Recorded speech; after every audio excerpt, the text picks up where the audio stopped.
یہ قرآن پاک کی ایک آیت ہے جس میں تاجروں کا ذکر ہے، اور ان تاجروں کا ذکر ہے جن کو ان کی تجارت اور ان کی خرید و فروخت اللہ تعالیٰ کے ذکر سے، نماز سے اور زکوٰۃ سے نہیں روکتی۔ صحابہ کرام رضوان اللہ تعالی علیہم اجمعین یہ آیتیں پڑھا کرتے تھے، اور صحابہ کے بارے میں آتا ہے کہ پھر اس آیت کا مصداق بھی ان کو نظر آیا کرتا تھا۔ مشہور صحابی ہیں سیدنا عبداللہ ابن عمر رضی اللہ تعالی عنہ، سیدنا عمر فاروق رضی اللہ تعالی عنہ کے صاحبزادے ہیں۔ ان کے بارے میں آتا ہے کہ انہ کان فی السوق، ایک بازار میں تھے، اچانک نماز کی آواز لگ گئی، فاقیمت الصلاۃ، نماز کھڑی ہو گئی، فاغلقوا حوانیتہم ودخلوا المسجد، انہوں نے بازار کا منظر دیکھا کہ جیسے ہی اذان ہوئی ہے تو اچانک دکانیں بند ہونا شروع ہو گئی ہیں اور لوگ جوق در جوق مسجد کی طرف روانہ ہو گئے۔ تو سیدنا ابن عمر رضی اللہ تعالی عنہ نے فرمایا کہ ففیہم نزلت رجال لا تلہیہم تجارۃ ولا بیع عن ذکر اللہ، یہی وہ لوگ ہیں جن کے بارے میں یہ آیت نازل ہوئی ہے کہ کچھ ایسے مرد بھی ہیں جن کو تجارت اور خرید و فروخت اللہ کے ذکر سے روکتی نہیں۔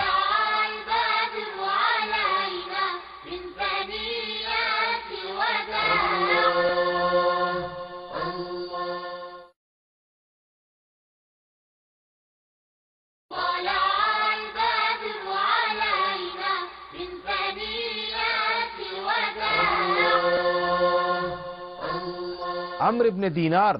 سالم ابن عبداللہ کے ساتھ مدینہ منورہ کے بازار سے گزر رہے تھے، تو کہتے ہیں کہ انہوں نے، سالم نے دیکھا، یہ فقہائے مدینہ میں سے ہیں، بڑے اونچے درجے کے انسان ہیں، بہت بڑے عالم ہیں، کہتے ہیں انہوں نے اچانک بازار میں دیکھا، مدینہ منورہ کے بازار میں، کہ لوگ مسجد میں جا چکے ہیں، فلیسا معها یعنی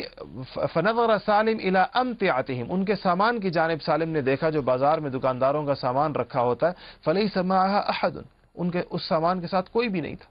اور وہ دکاندار اپنا سامان ویسے ہی چھوڑ کر مسجدوں کی جانب جا چکے تھے۔ فتلا سالم هذه الآیہ، تو سالم نے پھر یہ آیت اس موقع پر پڑھی کہ رجال لا تلہیہم تجارۃ ولا بیع عن ذکر اللہ، کہ ایسے بھی لوگ ہوتے ہیں جن کو ان کی تجارت اور ان کی خرید و فروخت اللہ کے ذکر سے روکتی نہیں۔ صحابیہ ہیں حضرت اسماء بنت یزید رضی اللہ تعالی عنہ، انہوں نے بھی ایک روایت کی ہے، فرماتی ہیں کہ قال رسول اللہ صلی اللہ علیہ وسلم، کہ حضور اقدس صلی اللہ علیہ وسلم نے فرمایا کہ اذا جمع اللہ الاولین والآخرین، کہ جس دن اللہ تعالی ابتدا سارے اولین اور آخرین کے لوگوں کو جمع فرمائیں گے، اگلی پچھلی ساری امتوں کو جمع فرمائیں گے، یوم القیامہ، قیامت کے دن، جاء منادن، ایک آواز دینے والا آئے گا، فنادى بصوت يسمع الخلائق، وہ ایک ایسی آواز سے ایک ایسی ندا لگائے گا جس کو ساری انسانیت سنے گی اس کی آواز کو، اور وہ کہے گا سيعلم اہل الجمع من اولى بالکرم، کہ آج جتنے لوگ جمع ہیں ان کو پتہ چل جانا چاہیے کہ کن لوگوں کے ساتھ اللہ تعالیٰ کے کرم کا معاملہ ہوگا، کن لوگوں کے ساتھ اللہ تعالیٰ کے انعام کا معاملہ ہوگا، آج سب کو پتہ چل جائے گا۔ پھر کہے گا کہ لَيُقِمْ الَّذِينَ لَا تُلْهِيهِمْ تِجَارَةٌ وَلَا بَيْعٌ عَنْ ذِكْرِ اللَّهِ، کہے گا کھڑے ہو جائیں وہ لوگ، یہ جو پوری انسانیت اولین اور آخرین ساری امتیں آج یہاں پر موجود ہیں اس میدان میں، حشر کے میدان میں، کھڑے ہو جائیں وہ لوگ، پکارنے والا کہے گا، جن کو ان کی تجارتوں نے اور ان کی خرید و فروخت نے اللہ کے ذکر سے نہیں روکا۔ ذکر کا لفظ قرآن پاک میں جا بجا استعمال ہوا ہے اور بڑا وسیع مفہوم رکھتا ہے، اس سے مراد یہاں پر یہی لیا جائے گا کہ جس کو اللہ تعالیٰ کے احکامات کی پیروی سے اور حضور اقدس صلی اللہ علیہ وسلم کی سنتوں پر عمل سے اس کی تجارت نے نہیں روکا، اس کی خرید و فروخت نے نہیں روکا، اس کی دکان، اس کے کاروبار نے نہیں روکا، تو وہ پکارنے والا پکارے گا کہ آج وہ لوگ کھڑے ہو جائیں، اور پھر کہا جائے گا وہ کھڑے فیقومون، وہ لوگ کھڑے ہو جائیں گے، اور کہتے ہیں وہم قلیل، اور وہ تھوڑے سے ہوں گے، تو کہا جائے گا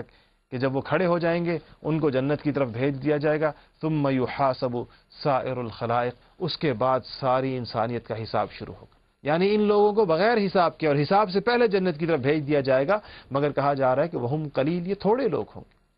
یہ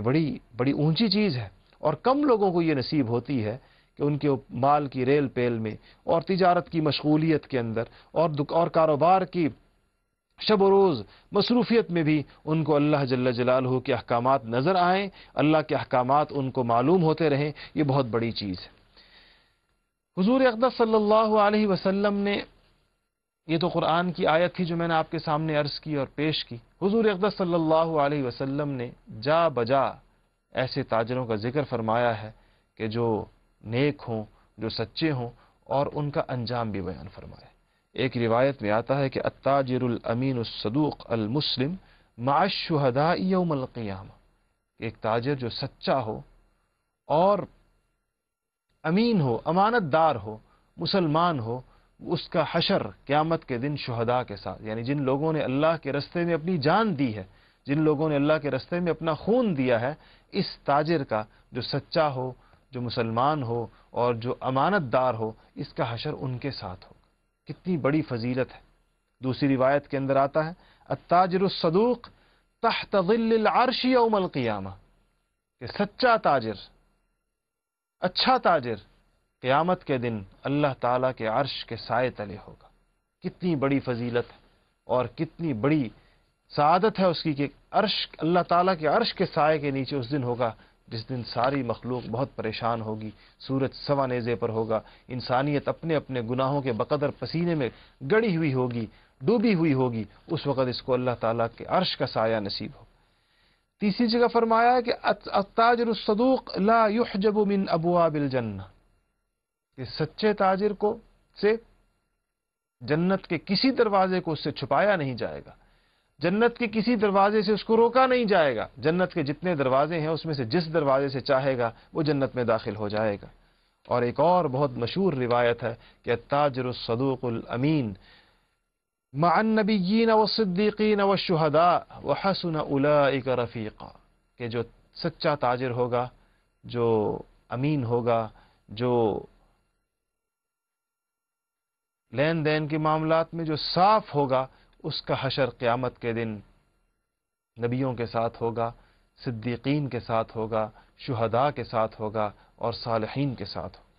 اسی طرح حضور اقدس صلی اللہ علیہ وسلم نے ایک موقع پر ارشاد فرمایا ہے کہ 9 اعشار الرزق فی التجارہ، کہ انسانوں کے رزق کے 9 حصے، یعنی اللہ کی جانب سے جتنا رزق آسمانوں سے اتارا جاتا ہے گویا اس کے 9 حصے تجارت کے اندر ہے۔ اتنا اللہ تعالیٰ نے اس میں برکت عطا فرمائی ہے، اس فن میں، اس تجارت میں۔ اسی طرح حضور اقدس صلی اللہ علیہ وسلم نے جو گر تجارت کے بھی بتائے ہیں تاجروں کو، اور بتایا ہے کہ ان کی تجارت میں کن چیزوں کے ذریعے سے برکت ہو سکتی ہے، بڑھوتری ہو سکتی ہے، اور کون سی چیزیں ایسی ہیں جس سے ان کی تجارت میں خسارہ یا نقصان ہو سکتا ہے۔ روایت میں آتا ہے کہ تاجر الجبان محروم والتاجر الجسور مرزوق، ڈرنے والا تاجر، وہ تاجر جو رسک نہ لیتا ہو، وہ تاجر جو آزادانہ فیصلے نہ کر سکتا ہو، اس تاجر کے معاملے کا وہ محروم ہوگا، اس کی تجارت بڑھے گی نہیں۔ والتاجر الجسور، بڑا جرت مند اور قوی تاجر جس کو بولڈ فیصلے کرنے کی جس میں جرت ہو، اس کو